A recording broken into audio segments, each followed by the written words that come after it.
कौन होता है अनिरुद्धाचार्य इस प्रकार की भाषा का इस्तेमाल करने का? 25 साल से जिसकी शादी नहीं हो रही है वो कहाँ का मुंह मारती फिर रही है। भाई 25 साल अगर आप बच्चे को पढ़ाओगे तो 17 साल में 12वीं होती है, 20 साल में ग्रेजुएशन होती है, 22-23 साल में क्या नाम है मास्टर होती है। उसके बाद में फिर आप पीएचडी कराओगे, एमफिल कराओगे, कुछ कराओगे, तो उसके में 2-4-5 साल लगे। बच्चों को पढ़ते पढ़ते 27-28 साल की लड़कियां हो जाती हैं, तब कहीं जाकर के वो कामयाब होती हैं। अनपढ़ गवार कुपड़ लोगों को उनको पता ही नहीं है शिक्षा का महत्व क्या है। कथा बात करके ढोलक पर नाचने वाले ये लोग ये बताएंगे कि कौन सी 25 साल की लड़की हो गई तो वो चरित्रहीन हो गई है। जिस देश के अंदर धर्म के नाम पर 9-9, 10-10 साल की बच्चियों को देवदासी प्रथा के तहत मंदिरों में रख करके उनका शोषण अत्याचार किया गया हो, ऐसे साधु और महात्माओं से और क्या उम्मीद करोगे आप? बड़ी सभ्य है, कभी उसके सर से दुपट्टा तक नहीं हटता है। उसके बावजूद उस महिला के बारे में इस प्रकार के शब्दों का प्रयोग किया जा रहा है और उसकी पार्टी जो वो तमाशा देख रही है। इनकी जो सोच है वो सोच मनुस्मृति से डेवलप होती है। ये लोग भारतीय संविधान में विश्वास नहीं करते हैं। इनकी जो महिला विरोधी सोच है वो सोच यही दर्शाती है, यही दिखाती है कि कहीं ना कहीं आज भी वो महिला को एक मतलब भोग की चीज़ समझते हैं। देखिए, दो चीज़ समझ लीजिए। पहली ये है कि किसी भी व्यक्ति को इस प्रकार की भाषा का प्रयोग नहीं करना चाहिए जिस प्रकार की भाषा का प्रयोग जोगिंदर राणा ने किया है। कोई भी बुद्धिजीवी व्यक्ति है उसको विरोध करना चाहिए, ये गलत है, नहीं होना चाहिए।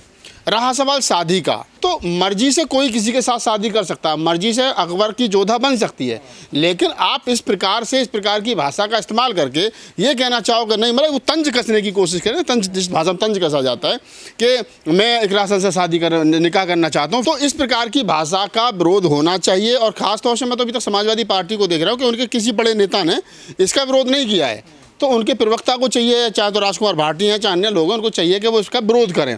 और जो भी इस प्रकार की भाषा का उसको सुनने के बाद में इकरा हसन की तरफ से भी कोई टिप्पणी मैंने तो भी देखी नहीं, ट्विटर पे, सोशल मीडिया पे कहीं कोई टिप्पणी है तो इस प्रकार की भाषा का विरोध होना चाहिए। ये गलत है, नहीं होना चाहिए। और जिस प्रकार से राणा ने कहा है, और मैं तो कहूँ कानूनी कार्रवाई भी होनी चाहिए, कानूनी कार्रवाई होनी चाहिए। उससे पूछा जाना चाहिए कि आप किसी को कैसे कह सकते हो।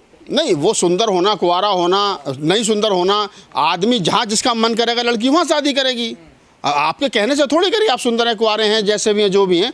तो ये राणा की भी गलत बात है, नहीं बोलना चाहिए। और इकरा हसन और उनकी पार्टी की भी ये गलत बात है कि इस प्रकार की अगर किसी बहन बेटी के ऊपर, और 20 लाख वोटर लगभग एक सांसद को चुनते हैं, तो 20 लाख लोगों की प्रतिनिधित्व जो महिला कर रही है, जो विदेश से पढ़ कर रही है, बड़ी सभ्य है, कभी उसके सर से दुपट्टा तक नहीं हटता है। उसके बावजूद उस महिला के बारे में इस प्रकार के शब्दों का प्रयोग किया जा रहा है और उसकी पार्टी जो वो तमाशा देख रही है, ये भी विचारने प्रश्न है। क्या लगता है ये किस की सोच के लोग हैं? एक महिला सांसद को भी जो इस तरह, देखिए ये इनकी जो सोच आती है ऐसे लोगों की, अकेले राणा की नहीं, अन्य तमाम लोगों की, इनकी जो सोच है वो सोच मनुस्मृति से डेवलप होती है। ये लोग भारतीय संविधान में विश्वास नहीं करते हैं। इनकी जो महिला विरोधी सोच है वो सोच यही दर्शाती है, यही दिखाती है कि कहीं ना कहीं आज भी वो महिला को एक मतलब भोग की चीज़ समझते हैं। उनको ये पता नहीं है कि महिला का अपना जीवन है, उसका एक उसकी सोच है, उसका वो अपने सोच के आधार पर अपने जीवन को आगे बढ़ाएगी। लेकिन लोग हैं कि वो अपने तरीके से जो सारी बातें महिला के ऊपर थोप रहे हैं, क्योंकि उनको बचपन से यही सिखाया गया है कि महिला जो है एक सिर्फ प्रयोग की चीज़ है, बस इससे ज़्यादा कुछ नहीं। इकरा हसन मुस्लिम है, कुछ इस वजह से बिल्कुल निसंकोच जो मुस्लिम महिला है उनको लग रहा है, और जो वो ठाकुर हैं तो उनको लग रहा है कि नहीं, अब वो उन्हीं की सरकार भी है, आदित्यनाथ योगी ठाकुर हैं, और करणी सेना का जिस प्रकार से पिछले दिनों में चाहे तो रामलीला सुमन को लेकर के विवादित उनके काम रहे हैं, चाहे अन्य जो उनके काम रहे हैं। तो मैं ये नहीं कह रहा हूँ कि वो क्या है, लेकिन मैं ये ज़रूर कह रहा हूँ कि सरकार की सह पर दिया हुआ ये भाषण, ये स्टेटमेंट है।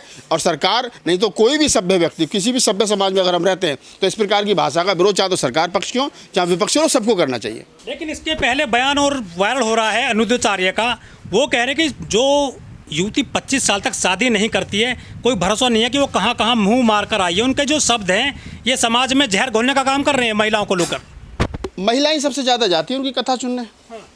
90% महिला अनिरुद्धाचार्य की कथा सुनने के लिए जाती हैं, और वो महिलाओं के बारे में इस प्रकार की सोच रखते हैं। तो महिलाओं को चाहिए कि वो विरोध करें। भाई, आप देश की आधी आबादी महिलाओं का विरोध के लिए इस प्रकार के शब्दों का प्रयोग अनिरुद्धाचार्य कर रहे हैं, तो महिलाओं को चाहिए कि वो कपड़े पाड़ दें। हिम्मत कैसे होगी अनिरुद्धाचार्य की भी बोलने की? कौन होता है अनिरुद्धाचार्य इस प्रकार की भाषा का इस्तेमाल करने का? 25 साल से जिसकी शादी नहीं हो रही है वो कहाँ का मुंह मारती फिर रही है। भाई 25 साल अगर आप बच्चे को पढ़ाओगे तो 17 साल में 12वीं होती है, 20 साल में ग्रेजुएशन होती है, 22-23 साल में क्या नाम है मास्टर होती है। उसके बाद में फिर आप PhD कराओगे, MPhil कराओगे, कुछ कराओगे, तो उसके में 2-4-5 साल लगे। बच्चों को पढ़ते पढ़ते 27-28 साल की लड़कियां हो जाती हैं, तब कहीं जाकर के वो कामयाब होती हैं। अनपढ़ गवार कुपड़ लोगों को, उनको पता ही नहीं है शिक्षा का महत्व क्या है। कथा बात करके ढोलक पर नाचने वाले ये लोग ये बताएंगे कि कौन सी 25 साल की लड़की होगी तो वो चरित्रहीन हो गई है। अरे चरित्रहीन होगी तो वो तुमसे पूछ के होगी? तुम होते कौन है किसी कैरेक्टर पर सवाल खड़ा करने वाले? कह रहे जवानी में आ जाती है 25। नहीं 25, अरे जवान तो आजकल भाई 13-14 साल की बेटी जवान हो जाती है। मैं भी बेटी वाला हूँ। 14 साल की, 15 साल की, 16 साल की बेटी जिसको मासिक धर्म हो रहा है, जिसको पीरियड हो रहा है, वो जवान है। लेकिन नहीं, वो उन्हीं के धर्म शास्त्रों से आ रहा है ना, वो उन्हीं के धर्म शास्त्रों से आ रहा है। जिस देश के अंदर धर्म के नाम पर 9-9, 10-10 साल की बच्चियों को देवदासी प्रथा के तहत मंदिरों में रख करके उनका शोषण अत्याचार किया गया हो, ऐसे साधु और महात्माओं से और क्या उम्मीद करोगे आप? आपके पहले गुरु धीरेन्द्र शास्त्री कह रहे हैं कि जिसकी मांग में सिंदूर नहीं है प्लॉट खाली है। हाँ, तो इनको लगता है कि मांग में सिंदूर नहीं है, प्लॉट खाली है। हैं भाई, किसी कोई महिला विधवा हो गई, वो नहीं लगा सकती सिंदूर हिंदू धर्म के अनुसार, तो क्या मतलब आप उसका मजाक बना रहे हो?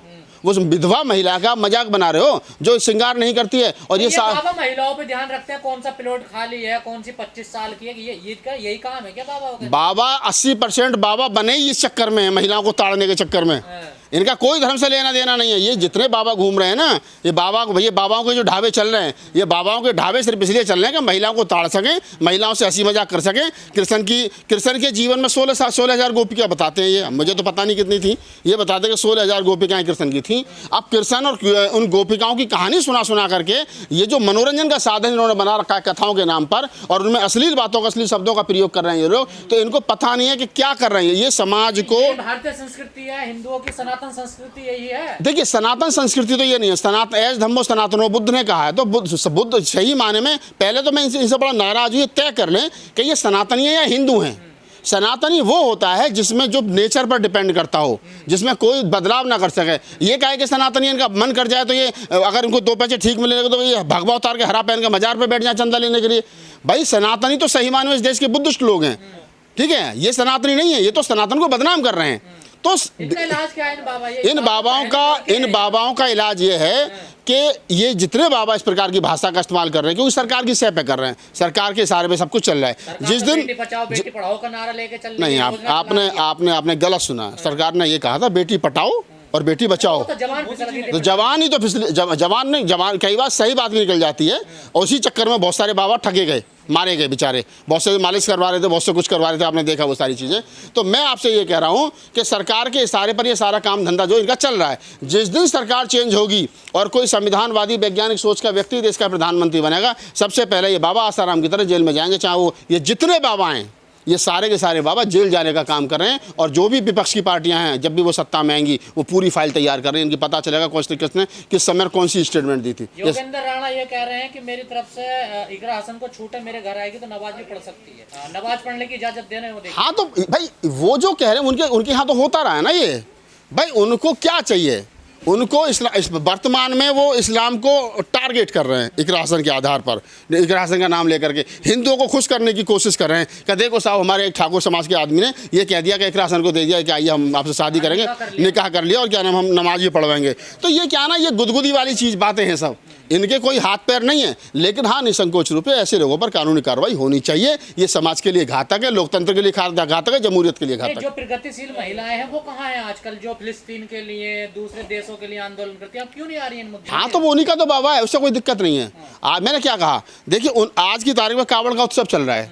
कावड़ वाले रोड पर पूरा तांडव मचा रहे हैं। जिनको वो पीट रहे हैं वो पिटने वाले हिंदू, जिस महिला के बाल खींचे गए वो हिंदू, जिस स्कूल बस पर उन्होंने तोड़फोड़ की उस बस में बच्चे हिंदू, वो बस हिंदू की। हिंदू आस्था के नाम पर, कावड़ की आस्था के नाम पर हिंदू को पीट रहा है और सरकार पिटवा रही है, कोई कुछ नहीं बोल रहा है। अपने वाला कुछ भी कर ले, कोई दिक्कत नहीं। मुसलमान अगर कुछ करेगा तो कानूनी कार्रवाई होगी, बिल्डोजर चलेगा। लेकिन नागपाल जी, जब यादव कथावाचक को गलत बात बोल देते हैं कि धर्म छिपा लिया, जाति छिपा ली, तो उनके बाल कतर दिए जाते हैं और मुत्तन कर दिया जाता है, मुंडन कर दिया जाता है उनका।